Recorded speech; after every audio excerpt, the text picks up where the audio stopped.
Mr. Friedman has a concern about the safety of smart meters, he does not have to have them. Is it PUC's decision that by allowing an opt-out, it can duck an obligation to consider the health or the trespass issues?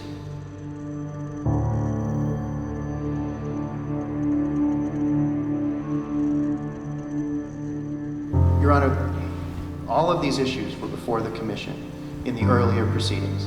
The Commission had a proceeding on this and But it made a didn't determination. decide any of those issues. No, Your Honor, the Commission did not. The Commission, in fact, declined to do the analysis to make the decisions about health and safety. The remedy for all of the concerns in those proceedings was to offer an opt-out. How about the members of the public that are not opting out? Isn't it the Commission's responsibility to look out for their health and safety? And to make a judgment as to whether they're being unreasonably exposed to RF? Your Honor, nothing in the world can be made absolutely safe. So are you admitting that they're not safe? Is it the PUC's position that these are safe enough? Your Honor, the public is free to have whatever concerns it would have. What the Commission is doing, as you presented, is saying it has declined to do the health and safety analysis. You're on your own. No, the Commission instructed the utility in its communication plan, to provide information to all of its customers about smart meters and links to the science that is out there.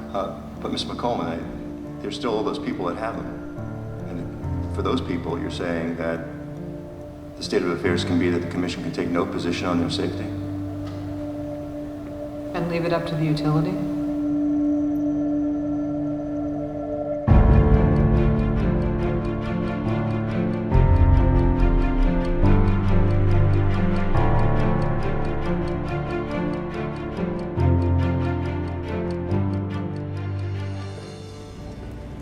About a year ago, a good friend of mine got ill, and there was no apparent reason why. And then she realized that her electric utility had installed a new digital smart meter, a wireless electric meter, at the same time as she got ill. As I looked into it, thousands of people have had the same experiences. So I wanted to figure out, is this really happening? Are people truly getting sick because of radiation coming from electric meters? I grabbed a camera and interviewed as many people as I could from all around the world to find out what's been their experience and what do they know. I had no idea the level of startling information that we would discover along the way.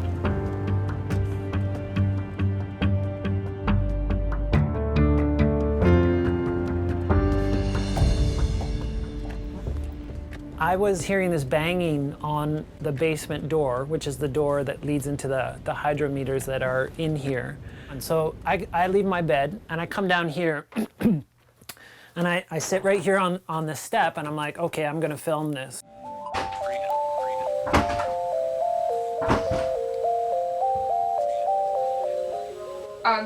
Sorry. I'm just putting in your meters. Your power's gonna be up for about 20, well, when I find the meters. They're down here, right? I'll show you the door. I'd heard her banging, but I didn't know that she actually kicked the door in until she left. Because when she left, I came here and I found this on the ground. I was like, wow, she actually kicked the door in. We've since repaired the door. We've put these do not install a smart meter sign on our door. And apparently this wasn't the only case of a utility breaking and entering.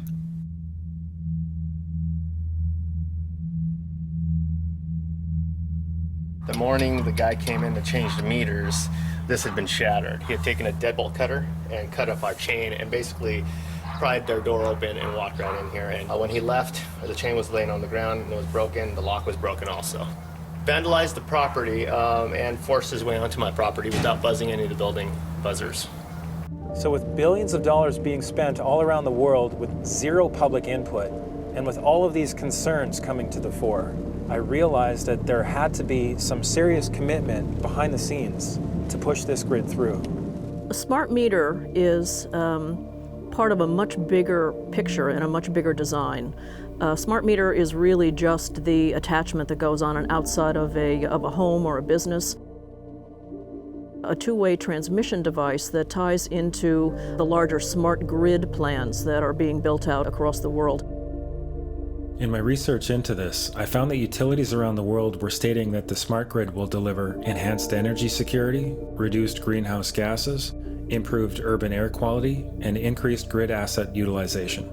To me, this sounded great on paper. Unfortunately, there are problems with how the systems work. The smart grid systems are very buggy. There seems to be a critical systemic issue with these misnamed smart meters. They're actually causing fires, in many cases, after they're installed. After hundreds of blazes with very few admissions of fault, the insurance adjusters are catching on. And he says, jump in the car, we just got a call, your house is on fire. It was true. Michael Capetto's Upper Makefield home was going up, burning, from a fire in his newly installed electric meter. Well, tonight there's a major development from PECO. After at least 24 fires and more than a dozen incidents of overheating, the energy giant is halting its controversial smart meter installation program. And they're being installed by people who are not very well trained for the most part. BC Hydro says it's removing 1,000 smart meters from homes across the province. The company says the move is just routine testing. So how many smart meter fires have there been? We've installed approximately 9 million smart meters, and we have no reports of smart meters causing fires. Not one single report. We don't. Another picture, this is probably the better side of the garage. I don't know if you can see it. The meters were over here. And so the fire department basically said that the meters started the blaze? He just took one look at the wreckage and said smart meters and walked away and never called back or came back. Well, Brittany, you were saying earlier that there was no smart meter fires, and this lady right here has pictures of her smart meter that exploded on her house. Josh, can I ask you to stop recording? PG&E knows that they do catch on fire when they are remotely turned back on when a customer who is delinquent in their bill finally pays their bill. These meters catch fire. They know it, and they are covering it up. Taxpayer money has now gone to some of the largest corporations on the planet. General Electric, for instance, is the largest manufacturer of smart grids. They're being manufactured in China. As part of the 2009 U.S. bailout, $3.4 billion was funneled into a national smart grid stimulus, later increased to $11 billion. This created a scenario where utilities were given a massive financial incentive to go along with the program. And because they went after the stimulus money, they needed to have a certain amount of their meters deployed before they could recoup the cost. In addition to that, they started billing customers for these smart meters months prior to any actual deployment of these meters to the people's homes. So the consumers have been paying for these smart meters all along, even if they didn't have one. According to Time magazine, President Obama originally suggested pouring $100 billion into a smart grid at a time of economic crisis immediately following the 2008 election. Wikipedia reports that the U.S. government's primary reason for this unprecedented allocation of public funds is the eventual reduction in electricity usage by more than 4%. However, real-world evidence shows that installations of smart meters are not even producing any energy savings whatsoever. According to a senior assistant attorney for Illinois Public Utilities, quote, "It's devastating to their plan. The report shows zero statistically different result." They're being found in pilot programs now, smart grids are, to really save no energy whatsoever. And these expensive smart meters last only a quarter or a fifth as long as traditional analog meters. These devices are now computers, and so they have to be maintained. They don't have the life of an existing meter, which is 20 to 30 years. These devices have a life of between 5 to 7 years. So who benefits? I got a bill in December for $1,107. There's got to be a mistake. No mistakes, says PG&E. After reviewing their accounts, the company says their meters were working correctly, just like those of the 1,500 other Californians who complained.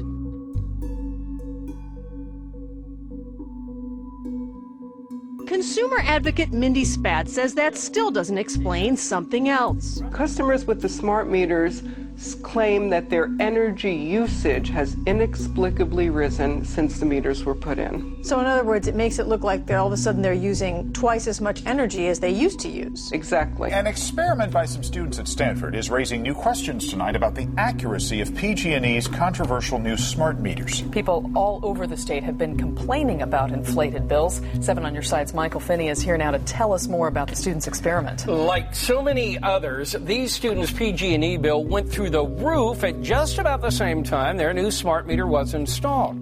We start the week with an explosive investigation into the massive mistakes being made with power bills. Serious flaws affecting every electricity user with a smart meter have been uncovered. And when this whistleblower told his power company what he'd found, they offered to pay him off. This exclusive investigation by James Thomas has sparked calls for a national inquiry. Why is it that in Ontario, California, Texas, Australia, all these other jurisdictions, the rates have been doubling and tripling, and this is a fact? And we are told that the bills are going to stay the same, it's actually going to bring the bills down, it's going to be more efficient, and all these things. Then when the bills go up, all these denials start to come in. Well, actually, you were just using more energy. The best one that I like to hear is actually the meter's more accurate.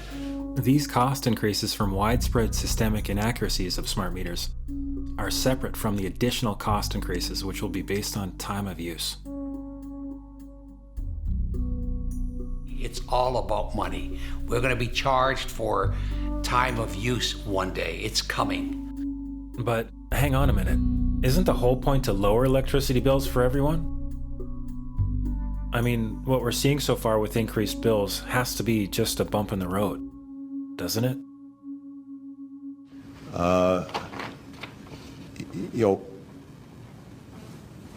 Under my plan of a cap and trade system, electricity rates would necessarily skyrocket.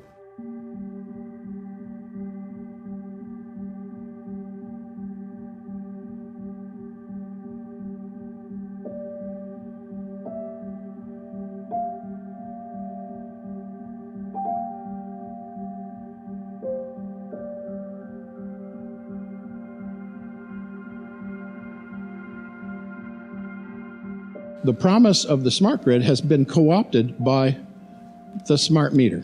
And I call it a canard, a misrepresentation. Basically, it's a French word for duck, and it means decoy. The smart meters are a symptom of a dysfunction in the system. The whole process has been captured by industrial interests, what I call the electricity industrial complex. Ran into a friend of mine who's a senior official in the Department of Energy, Research and Development, and we were having a coffee break at the conference, and he said to me, I saw your paper. I just sent it out a week before. And I said, well, what'd you think? I figured I'd get a lot of pushback from all these guys at this conference. And he sort of gave me a sheepish grin, and he shrugged his shoulders and said, well, you know, we had a huge amount of money that had to be spent on smart grid. And we didn't have anything off the shelf that we could call smart grid except these meters that were designed 20 years ago. So that's what we spent, $2 billion of the $4 billion for smart grid. That's where it went. For matching funds for utilities to put in smart meters. But he knew they didn't do what was supposed to be done.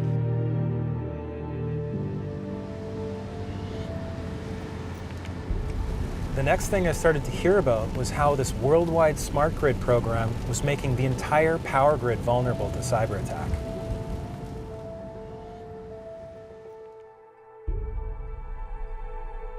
What they're doing now, they're constructing what they call a smart grid. And they're going to make it easier for you and me to call our homes on our cell phone and turn down our air conditioning on a hot afternoon if we're not there. Great. But that may well mean that a hacker in Shanghai with his cell phone can do the same thing or worse. And a so-called smart grid that is as vulnerable as what we've got is not smart at all. It's a really, really stupid grid. The vulnerabilities of the internet are now being transferred to the importance of the power grid. Without 100% assurance that the internet or that connectivity is safe, we are bringing the potential to take down the power that runs this nation. There is a smart grid initiative in almost every industrialized nation happening at the same time. And what that provides is the potential for disaster to happen on a catastrophic scale. Even the US government is admitting that the smart grid now opens the door to cyber terrorism on a large scale.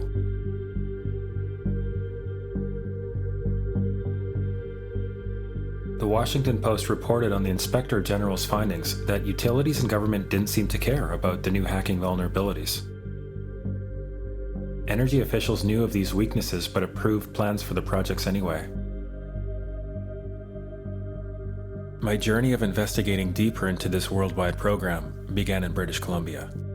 They knew about smart meters years ago. They could have been talking about it, but they kept it quite secret. They thought perhaps they could introduce it, simply do it, and no one would respond. We'd all forget. And they designed legislation that would make this possible, the installation of these smart meters, because without the legislation, obviously, it would be going to the Utilities Commission, they'd be looking at it, they'd be assessing it, they'd be studying it, they'd be addressing all the concerns we're talking about now. That's their role, and that's been cut out of the process. It was a terrible idea. Without the ability for the public to get honest, transparent answers from the government and from BC Hydro, they were left to their own devices. Which for many BC Hydro customers meant turning to the internet. And a quick Google search of smart meters will give you thousands of pages of bad news. We have a large number of British Columbians, over 100,000, that have not yet received meters, and it's because they don't want them. It has nothing to do with a lack of technology. It has nothing to do with the labor shortage.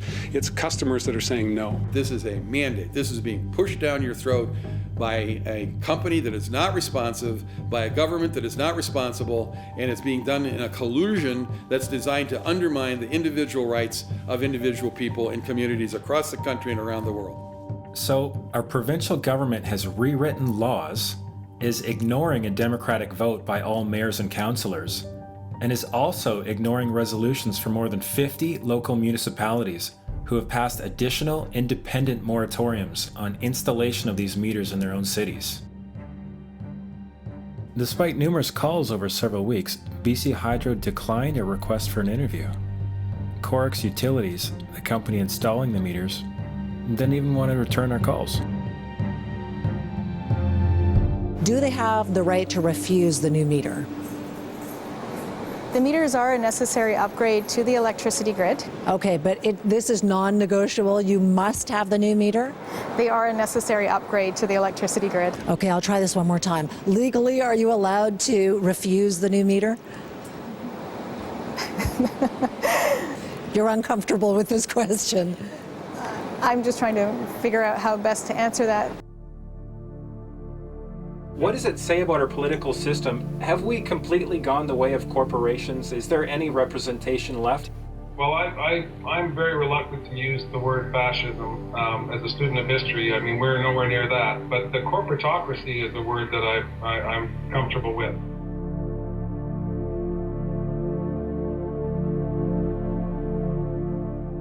There's a worldwide privatization scheme. It's really, I suppose, a new form of corporatism, where governments are no longer masters of their own fate. And it starts to become clear that this same undemocratic process to covertly implement smart meters in my province of British Columbia was also the case in California, throughout North America, and around the world. So how could it possibly be the case that these corporations who are pushing for a global smart grid would continue with their plans despite an enormous list of potentially disastrous downsides. A massive part of the smart meter agenda is to literally track every single movement within a house. So every time somebody switches on a light, every time somebody switches on an appliance, each of these appliances has a unique code which is then effectively transmitted through the smart meter down the grid. So anybody that is minded to do so can hone in on an individual residence and actually track what is going on in that household. So they can figure out, when is your refrigerator being used? When is your TV on? What are you doing with your energy? And they're going to start having a profile of you as an individual. A congressional research report all but concluded that smart meters in the United States are a violation of the Fourth Amendment. In no uncertain terms, the court has asserted that at the very core of the Fourth Amendment stands the right of a man to retreat into his home and there be free from unreasonable government intrusion. With smart meters, police will have access to data that might be used to track residents' daily lives and routines while in their homes, including their eating, sleeping, and showering habits, what appliances they use and when, and whether they prefer the television to the treadmill, among a host of other details. And while some utilities are still saying that all of the in-home private data they collect on you will be kept safely tucked away, another picture seems to be emerging. Here in California, utilities are already selling our private electricity usage data to third-party corporations for a profit. Rather than discourage this practice, the California Public Utilities Commission has actually encouraged it. In a 2011 press release titled "California Commission Adopts Rules to Protect the Privacy and Security of Customer Electricity Usage Data," comes the following. CPUC President Michael Peavy: "Our action today will protect the privacy and security of customer electricity usage data while enabling authorized third parties to use the information." Commissioner Timothy Allen Simon added, "I support today's decision because it expands consumer and third-party access to electricity usage information. I hope this decision stimulates market interest." In the summer of 2013, these newfound intentions became evident. The San Francisco Chronicle revealed that California's electric utilities last year disclosed the energy use records and other personal information of thousands of customers to agencies within the U.S. government.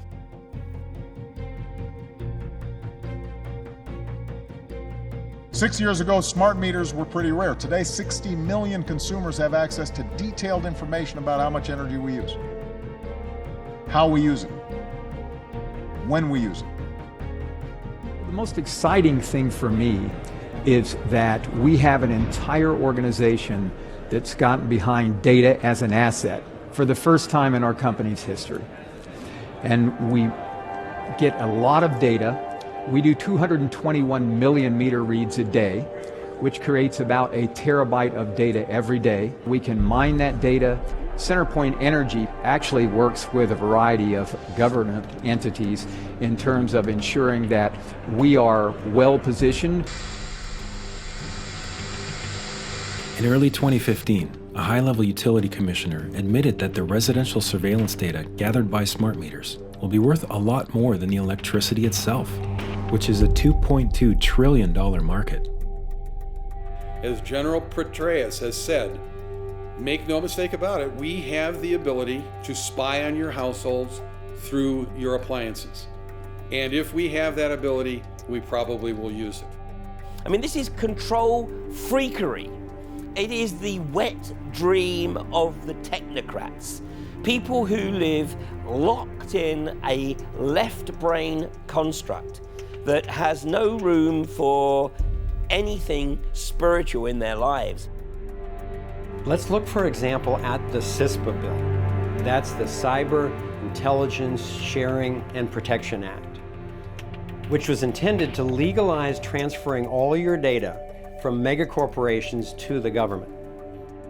Recognizing the pushback to CISPA, The Obama administration has created a covert agreement with the Justice Department to grant immunity to all these communication companies and internet companies that were already sharing the data. And now, as of June 12, 2013, a new aspect of that goes into effect, which expands this whole authorization to cover all critical infrastructure sectors, and that includes energy, health, and finance. What you're seeing is the establishment of a surveillance society. You're seeing the establishment of a surveillance network. It raises the specter of kind of the rise of soft tyranny. It raises the specter of you're automatically suspicious until we prove that you're not. It raises the specter of a universal, I would call it a universal wiretap, a persistent universal wiretap on every single person. Or if it's not, they can create one. And what happens if they don't like you? What happens if you speak ill will against the government? What happens if you say something they consider disloyal? I mean, that's not the country that I took an oath to defend 4 times in my government career. What's the mindset of these mammoth corporations who are now apparently in partnership with government? Eric Schmidt is Google's CEO. People are treating Google like their most trusted friend. Should they be? If you have something that you don't want anyone to know, maybe you shouldn't be doing it in the first place. Google has already been caught and fined for systematically hacking and harvesting passwords from millions of private Wi-Fi networks with its mapping cars, and illegally siphoning private data from iPhone users. We don't need you to type at all, because we know where you are, with your permission. We know where you've been, with your permission. We can more or less guess what you're thinking about. So Schmidt simply views the invasion of privacy as a way to allow the internet giant to gain more information about you. And then that data will let the search engine help you in your everyday life. Don't you get it? Google is trying to amass a huge amount of personal information about you to help you. Duh. There's what I call the creepy line, and the Google policy about a lot of these things is to get right up to the creepy line but not cross it. I would argue that implanting things in your brain is beyond the creepy line. Mine in particular. Yes, at least for the moment, until the technology gets better. Let's talk a little bit about information and search. Wait a minute, what was that?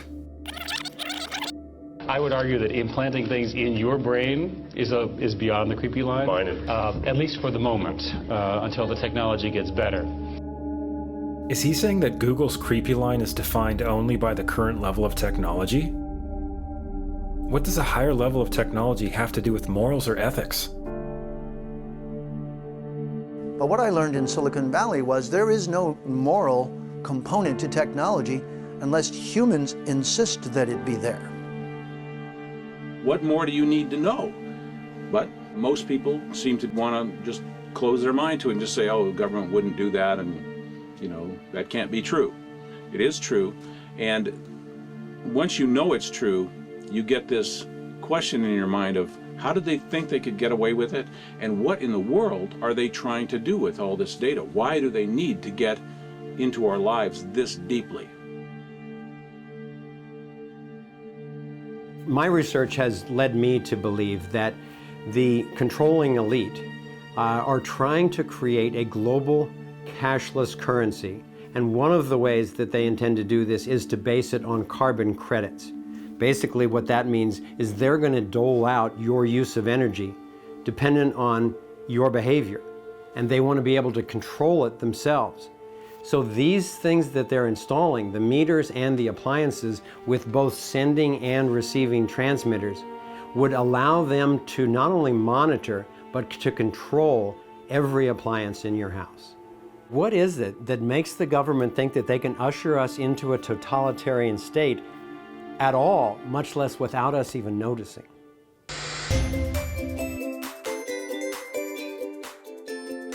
We are Onzo. We help energy utilities globally to build better relationships with their customers, serve them more efficiently, and solve them in a more effective way. How do we do this? We take energy consumption data from smart meters and sensors. We analyze it using our patented algorithms and build a highly personalized profile for each and every utility customer. We then tag this profile with the key behavioral, attitudinal, and lifestyle characteristics that we identify. We even tag the appliances that we see being used in the home. We then use this characterized profile to give the utility 3 things. 1. Customer engagement apps that educate the end customer, build levels of trust, and ultimately reduce customer churn. 2. A detailed description of each end customer that helps the utility to provide more appropriate services and highly targeted sales campaigns. 3. The ability to monetize their customer data by providing a direct link to appropriate third-party organizations based on the customer's identified character. So, from a very thin stream of energy consumption data, Onzo delivers significant business value for as little as the price of a cup of coffee. It seemed to me that whether it's a terrorism threat or an apparent energy crisis, or an obsession to modernize technology without purpose, what's being consistently implied is that we must now willingly give up our basic human rights. I had to wonder, what if we are being systematically fed a false paradigm? Scarcity is the nightmare that's lurking in everyone's mind. It's what's driving a lot of our emotional reactions to everything that we face. It's that lurking fear that things are going to run out. So it's not a bad thing that we do have these fears, but they've overcome our ability to look at the reality, which is that we don't live in a condition of scarcity. There is no shortage of energy on this planet. The sun is the source of all, and the sun produces quadrillions of times the amount of energy we need. Solar panels are just as efficient in small scale as they are in large scale. There's no benefit in putting them in large farms. Let the customers generate the electricity.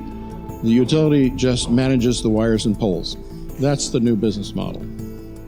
But that's tough for a 130-year-old industry that's based on return on big capital and sale of kilowatt hours. There's been a huge utility pushback on solar photovoltaics and net metering, and particularly in California, Arizona, Colorado, and other states. They're driven by ALEC again, the American Legislative Exchange Council, trying to push back on renewable energy. The utility industry is waking up to the death spiral in their business model, and they want to fend it off, at least until some of the top executives can retire. I've personally had the privilege of visiting numerous laboratories where inventors are successfully creating technologies which access off-grid energy in whole new ways. And it's really exciting to see. Sadly, most of these have been raided and shut down. And the Federation of American Scientists have actually acknowledged publicly on their website that over 5,000 of these technologies have been suppressed, have been confiscated in the process of applying for patents. This whole smart meter fiasco could go away very quickly if these alternative energy technologies were simply allowed to flourish. Now, that's not going to be in the agenda of the controlling elite. That's going to be up to us. I looked into it, and it turns out the US government has actually created a law for the suppression of inventions. The patent laws allow any interested agency, including the Atomic Energy Commission, to shut down any patents if they consider them to be detrimental to the national security. With 6 of the world's 7 largest companies in the oil and gas industry, could it be possible there's a vested interest in preventing decentralized clean energy, pulling strings at this level of depth? And incredibly, in July of 2013, Spain actually taxed the sun, setting a fine of 30 million euros for violators who collect sunlight for their own use. While billions and billions of taxpayer dollars continue to be spent for a centralized control grid, are we still expected to believe that this has anything to do with going green? Whenever human beings are invested historically in a particular technology, then power structures build up around that fight for their own interest, just at a time when a change is about to take place to a better way of doing things. They fight for their existence like a creature fights for its existence. They are the dinosaur that is just about to become extinct, which is the need for overly centralized power producers. And that this is a bid to have a device in the home which gives them both control and future capabilities of broadcasting and receiving through the home. It's all part of agenda to try and stop the change that is coming, and this truth that everybody's going to see. So the fact that it's going worldwide should tell you something, that there's something up here, and that there is something going on, and there's a reason for this, and they're getting around all the legislations in countries, so it's coming from a very high level on the planet. Whatever is happening to Americans with this technology is going global. Every one of these energy companies in the United States is embedded in an international grid of energy delivery, and they're working to control every household across the world using this kind of technology. Wait a minute, this isn't what I asked you to do. All I asked you to do is deliver electricity to my house, not monitor my house, not broadcast throughout my house. When I was in Silicon Valley in 1980, this was being discussed. It was who was going to take over the home, the energy companies? Was it the phone companies? Was it the energy companies? Whose line of access to the home was going to allow a single point of access to the home?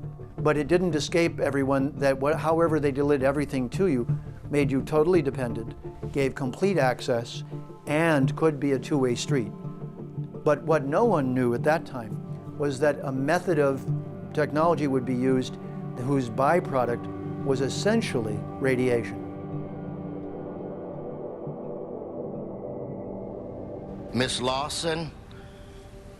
Our power was cut off on February 11th, 2013, and we have not had power in 7 weeks. And because they installed that radio frequency meter on our property, my sisters had fevers of over, over 102 Fahrenheit, and they kept on going up. This is not normal. This should not be tolerated. Okay, I want a high-level person from DWP to connect with this family, find out exactly what's going on, and let's fix it immediately. Unfortunately, when I complained about the smart meter put on our property, I was told there was no smart meter on our property. It's a radio frequency meter. When I began to express to LWP the health concerns that came out of nowhere, they told me that I was making it up. It didn't make any sense. My husband and I had numerous people come to our house and explain to us that it must be something else in your home.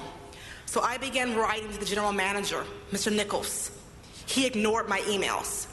So for months and months and months, I begged DWP to please take this off of our property. And we have had no power for 7 weeks and 1 day. Easter for our children was horrible. Okay, thank you. We'll get to the bottom of that today. I want somebody on the phone right now. Is anybody here from DWP? Looks like Tom's on the phone right now. And Mr. Buscaino, I'm on this, so I will, one way or the other, find out what's going on with the Lawson family. I'll find out today. So the very next day after the city council meeting, our power was turned on. DWP came to the house. So we've had power since April 1st, 2013. Right. And Amina, how does it feel to take a stand and then to ultimately for the situation to be corrected? Well, it feels great to actually go out there and fight for what you believe in, and not just sit on the sidelines and say, oh, well, this is happening, there's nothing I can do about it, but just actually know that you can do something about it and that you can't give up. Just always fight for what you believe in. In May of 2011, the World Health Organization classified radio frequency radiation as a Class 2B potential cancer-causing carcinogen. The utility companies will tell us that the meters are only on for 45 or 60 seconds a day and that they're safe.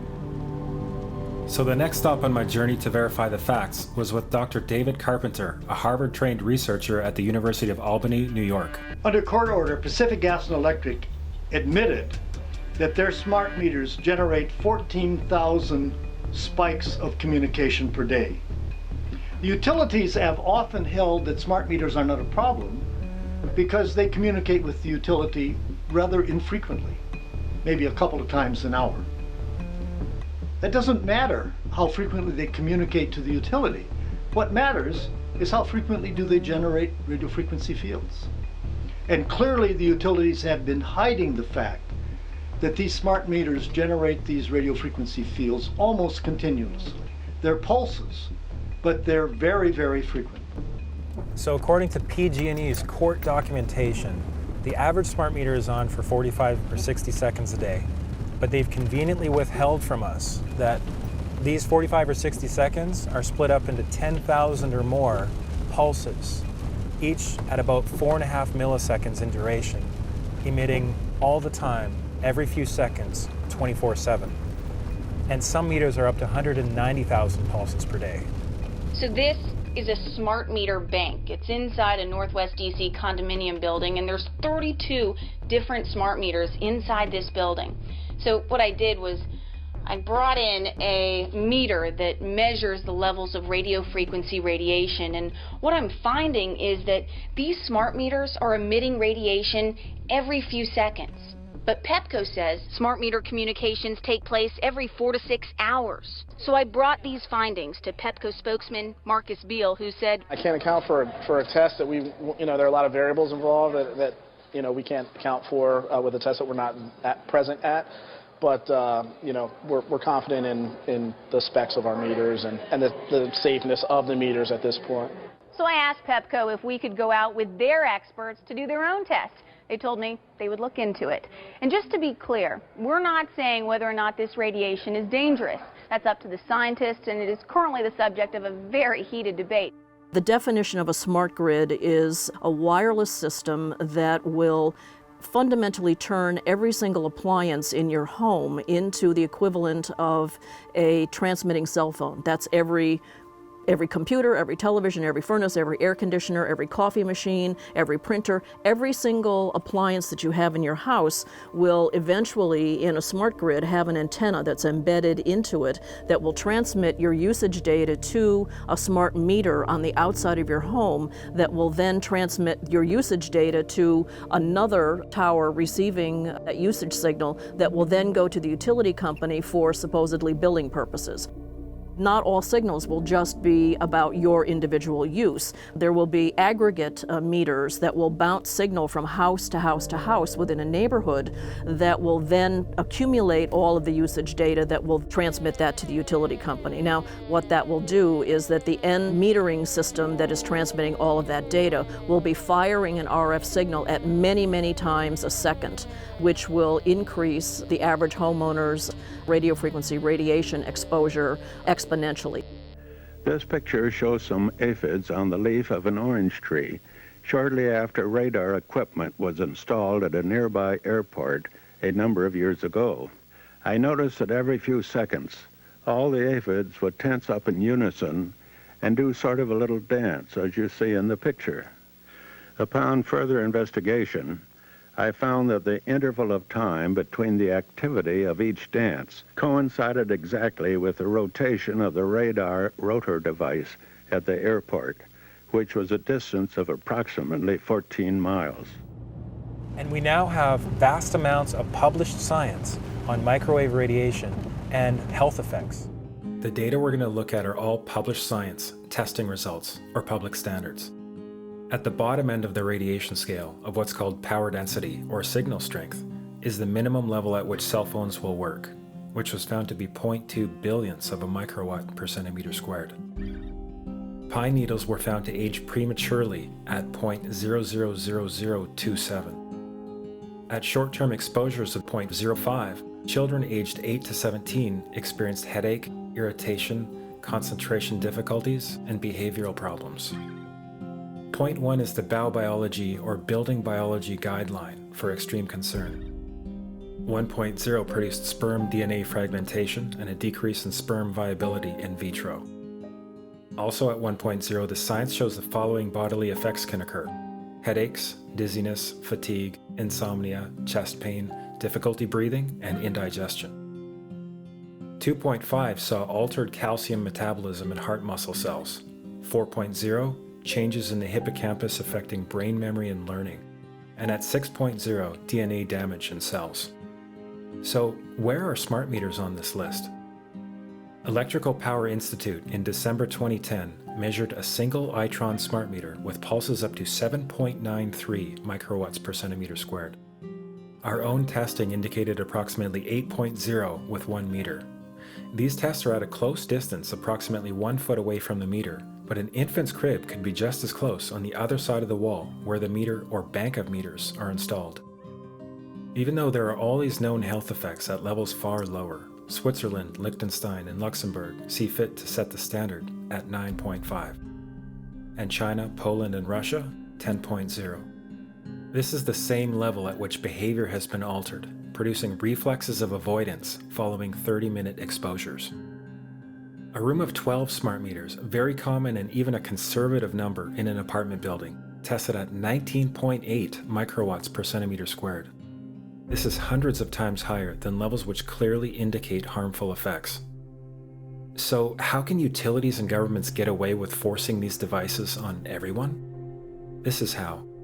In Canada and the US and several other civilized countries, the safety limit is set at 600 to 1,000 microwatts per centimeter squared. This so-called safety limit is literally tens of thousands of times higher than levels which are known to damage health, according to peer-reviewed published science.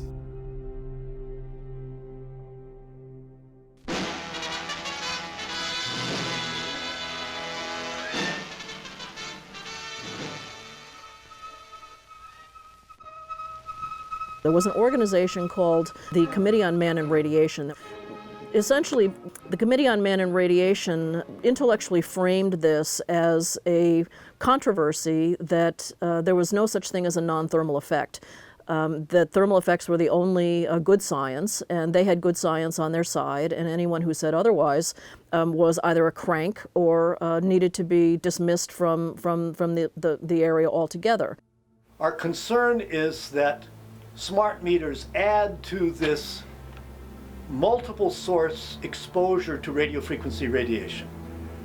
Radiofrequency radiation that we know causes a variety of biological effects, and where we have very strong evidence that it causes disease, specifically brain cancer and other diseases.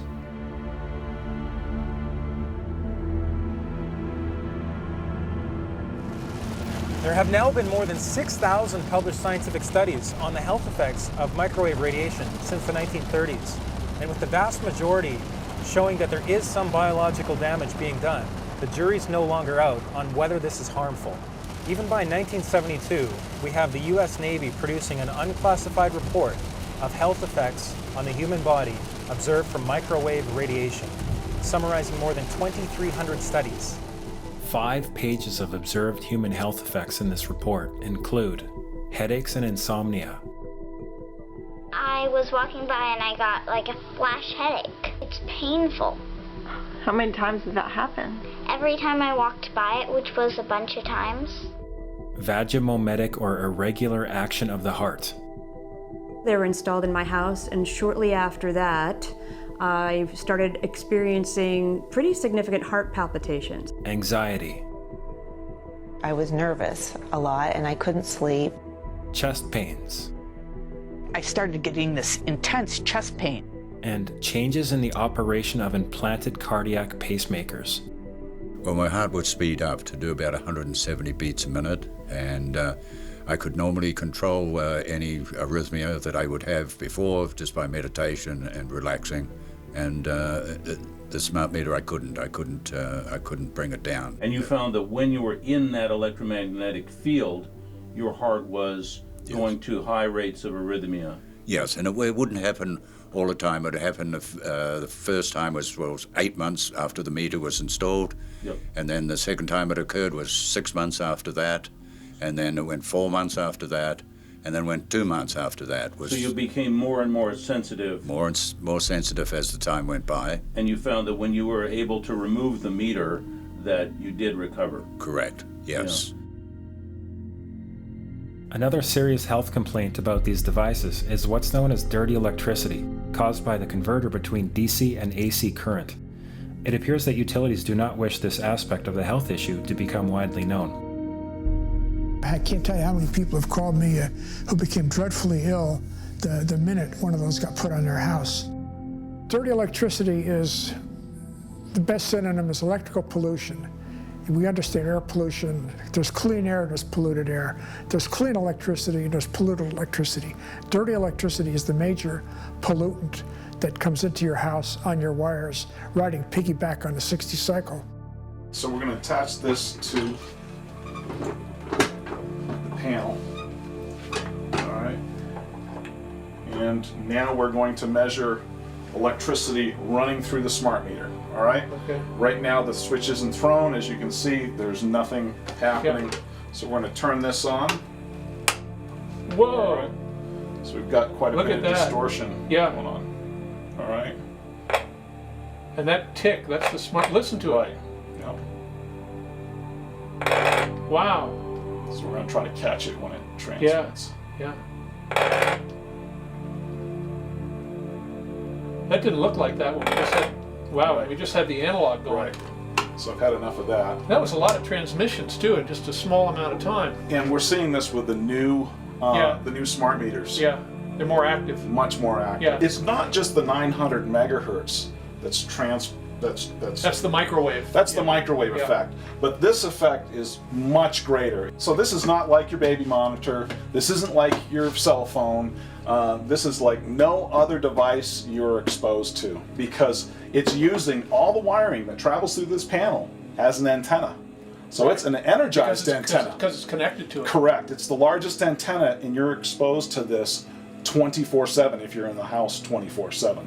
This doesn't stay in the wiring. Right. It actually radiates 6 to 8 feet from the wire. Many people involved in the smart meter issue are focused on the 900 megahertz frequency, which is the microwave transmission, but none of us knew that there were these other frequencies sort of hidden in that and are being transmitted as well. So in my opinion, this is why people are getting damaged, why people who previously could handle all their wireless gadgetry, their Wi-Fi and their cell phone, and then when they get the smart meter in their house, all of a sudden their world falls apart.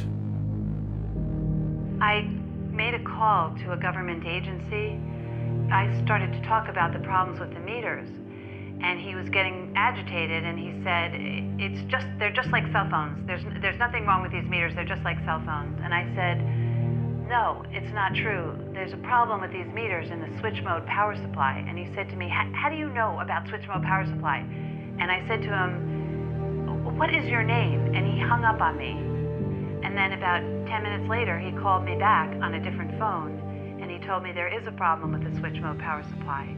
He knows about this, but he can't talk. And I think that a lot of people are scared to talk, and a lot of people know what's going on here.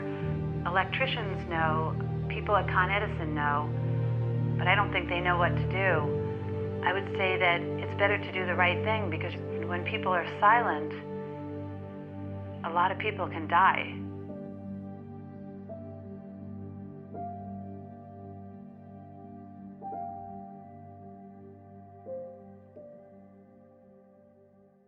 Did you hear about people coming to you as far as having complaints about illness? We were made aware of health complaints following installation of smart meters, and we wanted to verify this using our field work. So I measured the field of about 30 different people while they stood 1 foot in front of the smart meter, and in every single case, the human energy field was obliterated as they stood in front of the smart meter.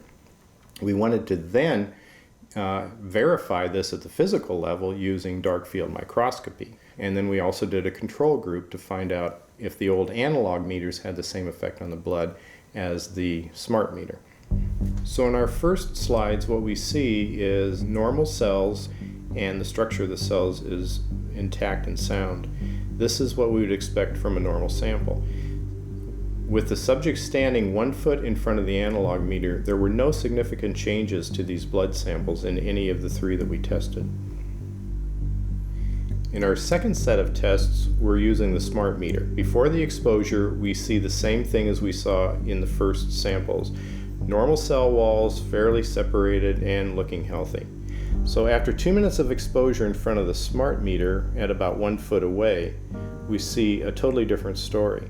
Sample 1, you can see a lot of degradation in the cells. The cell walls have been broken, and you see changes in the cells which are called mycoplasma. It shows a mutation to the cell. In the second sample, we see a different type of degradation to the cell membranes. You can see a corrugation here. This is called bottle cap formation, and it's known that this occurs due to oxidation or exposure to free radicals. So this third subject, when we did her sample, she had to be pulled away from the meter after 45 seconds because she complained about an increasingly severe headache. And here you see a phenomenon called rouleau, where the red blood cells are stacking up, which makes it very difficult for the blood to deliver oxygen to the tissues as they would be their normal function. Every single one of these is a degradation. Every single one of these shows a trauma to the blood cells, and that came from something, and the only variable was the smart meter. The good news in all this is the patient and the blood can return to normal once they have been removed from the influences of these stressors. So this thing about electrosensitive, 3 or 5% of people are affected and everyone else is okay, I mean, what do you have to say about that? There are changes whether they feel them or not. Maybe they're not out there complaining about it or trying to make other people aware of what it's doing to them, yet they're still being affected by it. A considerable amount of research shows that developing brains and bodies of children are much more affected than adults. And there are clear indications of a link between increased electromagnetic fields and autism spectrum disorders. We took 10 autistic children and went back to the sleeping location where the mother was when she was pregnant with that child, and compared it with the sleeping location of a mother that gave birth to healthy children. We had 10 mothers in that group, 10 mothers in this group, and in the group of the autistic children, we found that the measurements that we got for the microwave exposure was elevated compared to the group of children that were normal. The fetus is affected. The exposure to man-made electromagnetic fields has become the first factor that could be isolated ever in autism that could predict autism.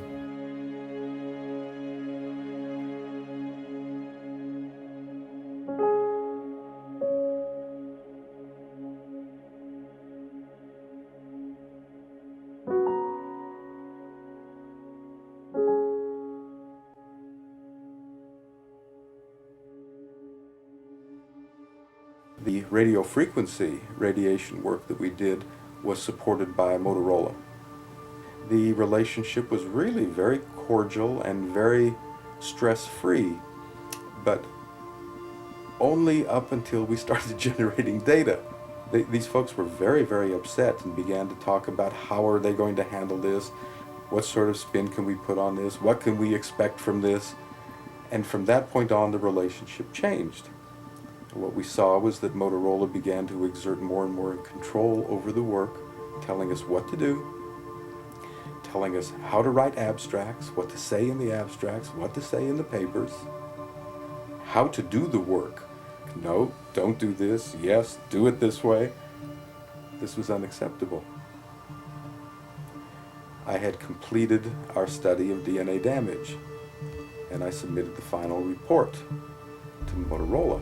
They simply weren't willing to accept my interpretation of my study, my evaluation of my study, my knowledge of science at that point, and tried to urge me not to publish the study.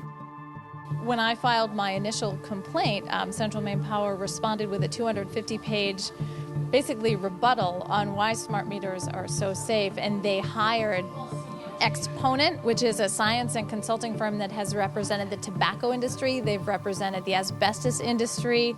So this is a firm that industry hires to prove that dangerous products are safe. What's going on here?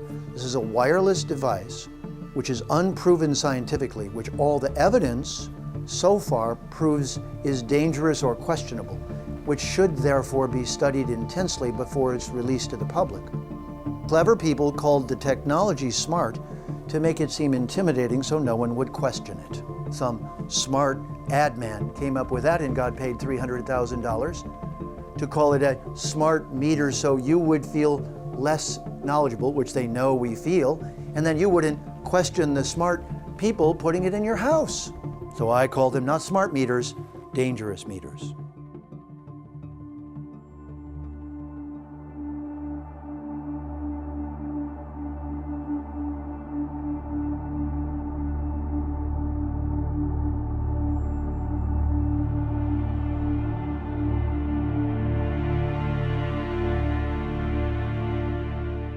Despite industry's attempts to hide the truth, the science is done. There are very likely more studies that show a biological effect from electromagnetic frequencies, or EMF, than any other single area of focus in all of science. The site emfportal.org, as of late 2016, catalogs a whopping 23,800 studies. PowerWatch UK lists 1,659 studies on EMF. Of those, 1,032 found effects. A further 370 had other important insights or findings, and only 257 did not find effects. I began to reluctantly see the insanity exhibited by the actors within our captured government, prepared to risk everything, even their own children's futures. Globalist profiteers are fast-tracking agendas like smart meters and now 5G, so they can reap billions in the process of normalizing unlawful surveillance.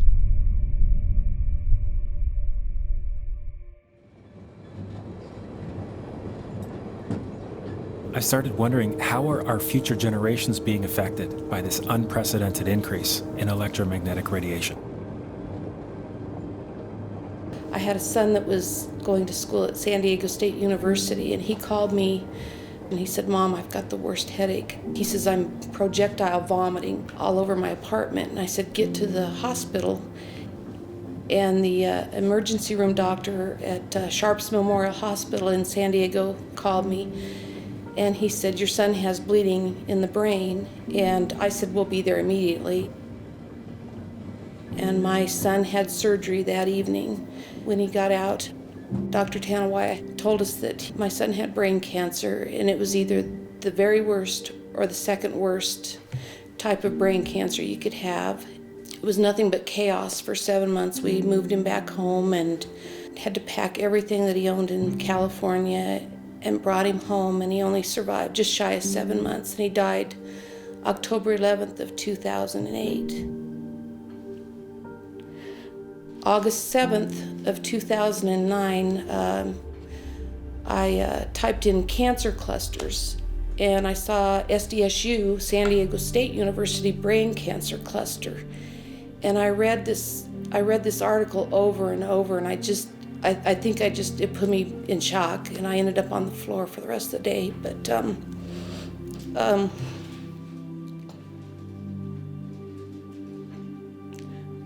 sorry.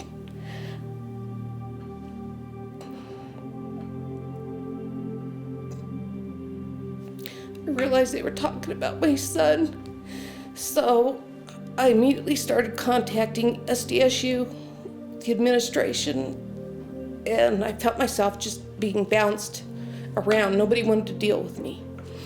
So I got in my car and I drove out to San Diego for the whole month of October of 2009. And I went over onto the campus. In these articles, they talked about a cell tower. And I went over there, and there's this huge cell tower that's outside of this building, which towers above Nassatir Hall and room 131, where all these kids and people have come down with brain cancer.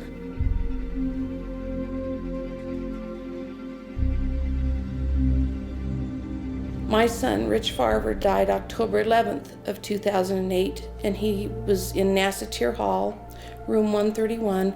Professor Charles Cutter died June 19th, 2008, Nassatir Hall, room 131. Lou Terrell, diagnosed with primary lymphoma brain cancer in 2008. He was in the room right next to room 131. Dwight Anderson died in 2008, Nassatir Hall. Miss Laurel Amtower died August 29th of 2010. Richard Funston died, and he was also located in Nassatir Hall, room 131. I just think that this wireless stuff, we just need to get a handle on it and warn the public. But I just want parents to know, and I want kids to know that these are very dangerous, and these are on many, many college campuses. A reporter from the San Diego Tribune that I had contacted actually called me at home, and he said, this story will never get out in San Diego. And I said, why? And he said, because of money.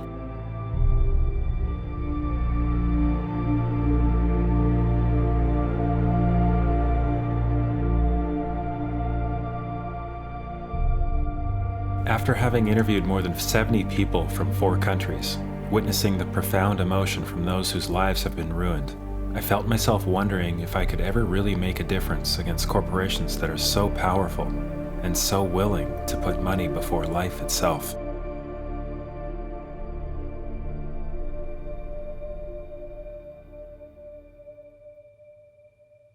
So here's UPA installers crossing over locked fences and against consent. On January 23rd, with premeditated malice and forethought, our city manager, in collusion with our city's administrative police chief, ordered an all-out assault on many of the citizens' personal property by cutting locks, illegally trespassing, threatening tax-paying citizens, mostly women and elderly, and actually arrested 2 of our stay-at-home moms on trumped-up charges for refusing installation of smart meters. Get off my property right now. No! No! When the full force of the city's police department is turned on its own people, it's time for a radical and immediate change. Now, I just spoke with Naperville City Manager a few minutes ago, who says the city is within its legal rights to enter private property and install those smart meters. The meters, they say, are their property. He also says that the meters are safe. He also says the women deserve to be arrested if they violated the law. But exactly what those misdemeanor charges are, we still don't exactly know.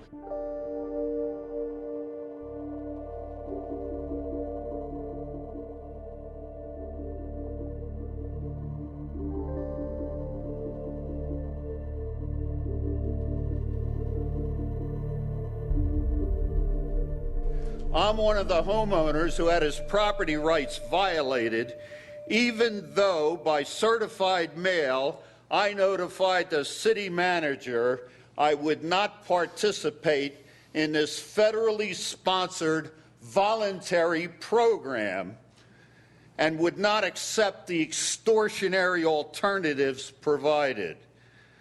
As a result, I'm asking for City Council to fire the city manager, the acting police chief, the police officers who participated in this travesty, and any city employee who advised them that they had the right to do so. As far as I know, we still live in the United States of America and not communist China. Thank you.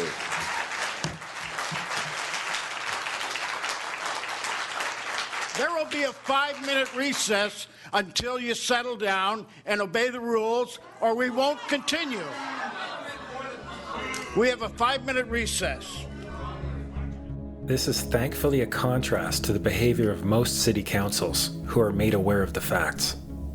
One of the first U.S. states where these devices were deployed was California, where dozens of local governments have issued moratoriums against the rollout. I vigorously support this action today. I'll be voting in the affirmative both on the moratorium and on Supervisor Kinsey's proposal to send letters to the governor. This action that we're taking today, and one that I support, is a political action. And don't be deceived that political actions don't work. Think about the American Revolution. Ms. Wolf? Aye. Ms. Favre? Mr. Lavagnino? Mr. Carvajal? Ms. Gray? Aye. We represent people, and they can get pushed so far, and then they say that we've had enough. And I think that that's what's going to happen. Many have now criminalized installation and are fining the utility for every device they attempt to install. As a result of a grassroots movement to spread awareness, the vast majority of U.S. states and Canadian provinces have active groups who are fighting back. And worldwide, the trend continues. Many are asserting their rights for the first time in their lives. But utilities still are not yielding. And in many areas, they're attempting to impose fees for those who do not want their so-called upgrades. If you get rid of your meter, somebody's got one next door already. You got to get rid of the whole network. And this happened in Canada. I mean, there were some activists I was working with up there that said, well, you know, we won a victory. We got the Public Utilities Commission to allow us to opt out. And I said, boy, that's divide and conquer. They just got rid of the people that were raising hell. So, you know, that's not the answer. We need to opt out everybody. An opt-out is an agreement to pay to not be harmed. An opt-out is volunteering into extortion. An opt-out says that if I don't pay you, you have the right to harm me. So that doesn't work.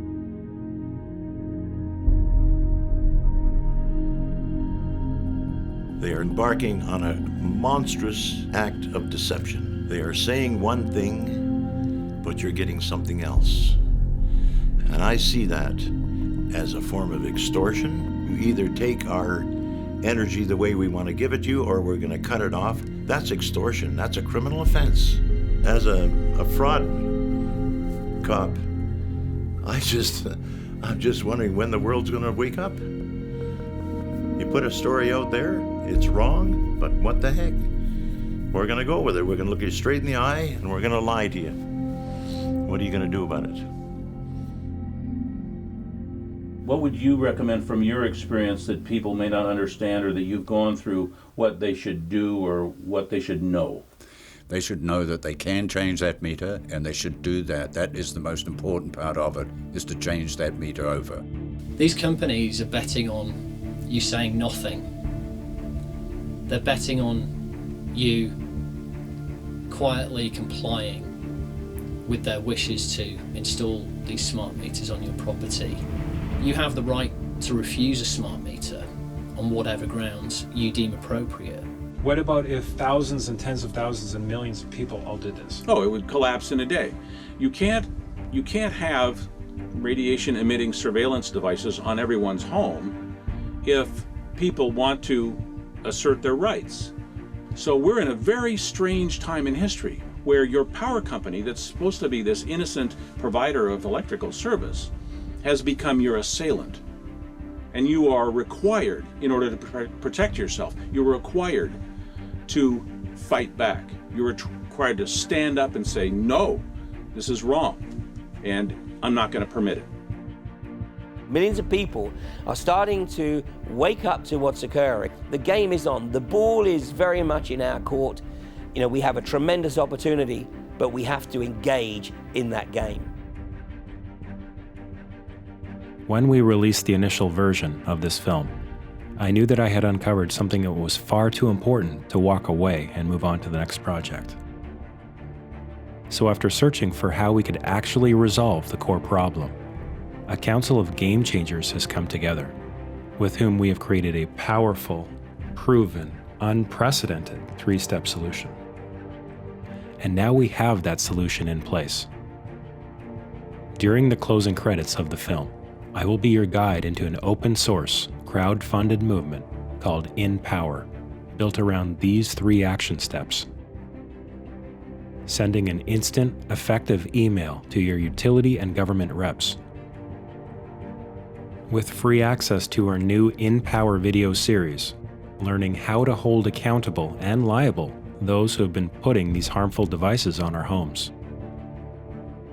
And joining thousands of others in the world's first mass action of liability. Do this whether you have a so-called smart meter and want to get it removed, or to protect your analog meter. And as we step into our authority, you guys are involved in something huge. Power structures will necessarily realign their businesses and values to be of benefit to our world. Doing this together, we will take back our power for our rights, our children, and the planet.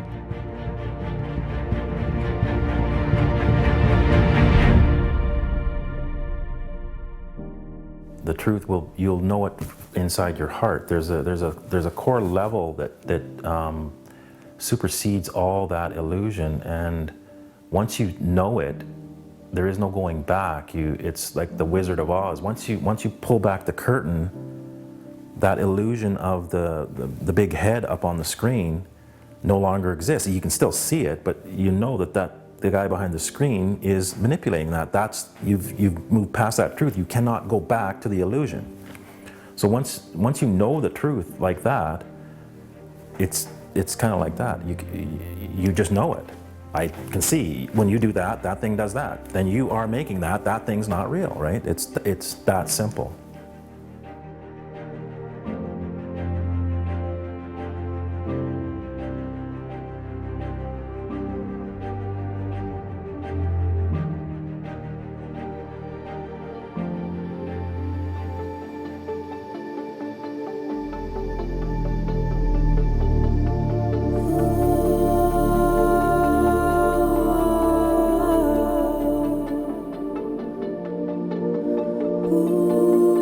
Warriors are not what you think of as warriors.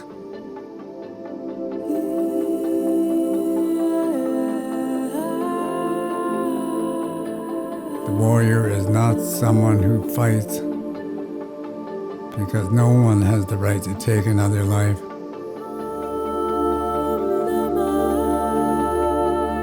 The warrior for us is one who sacrifices themselves for the good of others.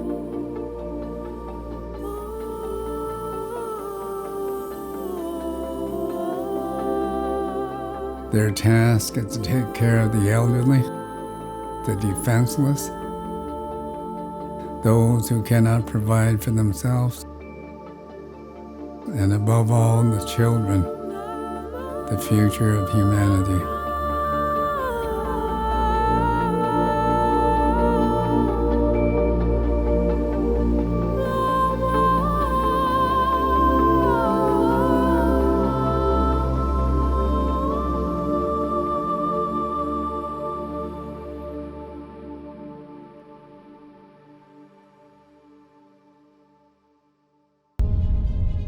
In Nazi Germany, the reason what happened is because there's a chain of command that everyone says, I'm just following orders. He told me to do it.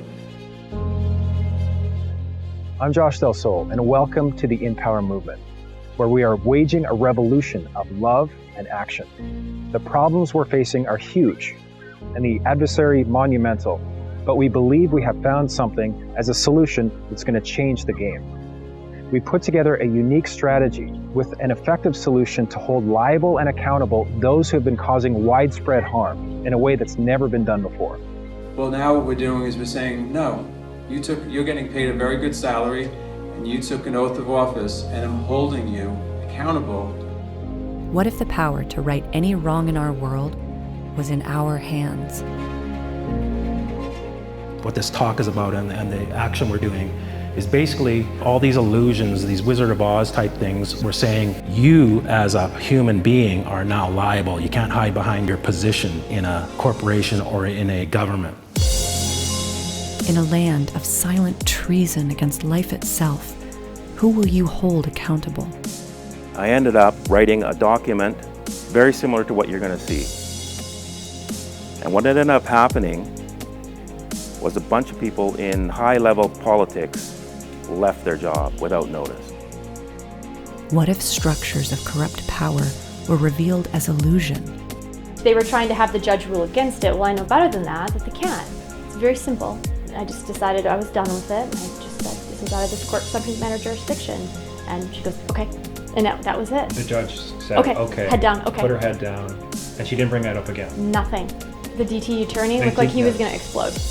And what if the only thing you have to overcome to restore the love in our world was your own fear? We've been brainwashed to be afraid of authority. There's a tunnel of fear that we have to go through, and it's a growing process. It's on the subconscious level. But you know something? When you get out the other side, you're going to come out empowered. This smart meter thing is a huge problem. There are people leaving office as we speak because the game is over. The lights are going on, the bugs are in for the corner. What I'm showing you here is they have a huge problem here, and if you guys can catch on to this, we can make big changes. So they were telling each other, we know this is dangerous. We know what this study says. It's unambiguous. You can't massage it. Mama's here. There's nothing you can do. It's real. You're okay. You're okay.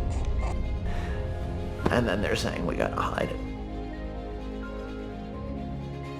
We won't wait for the standards. Turning innovators loose is far preferable to expecting committees and regulators to define the future. Unlike some countries, we do not believe that we should spend the next couple of years studying and will generate tens of billions of dollars in economic activity. And that's damn important. So once you watch Take Back Your Power and see the truth, the first thing you need to do is scroll down, and from there we'll walk with you step by step, start to finish, through this process. There's a simple email mass action for contacting all of your elected reps in 30 seconds. There's a new video series called In Power, starting with episode 1, which clearly lays out the solution. And there's the notice of liability action itself,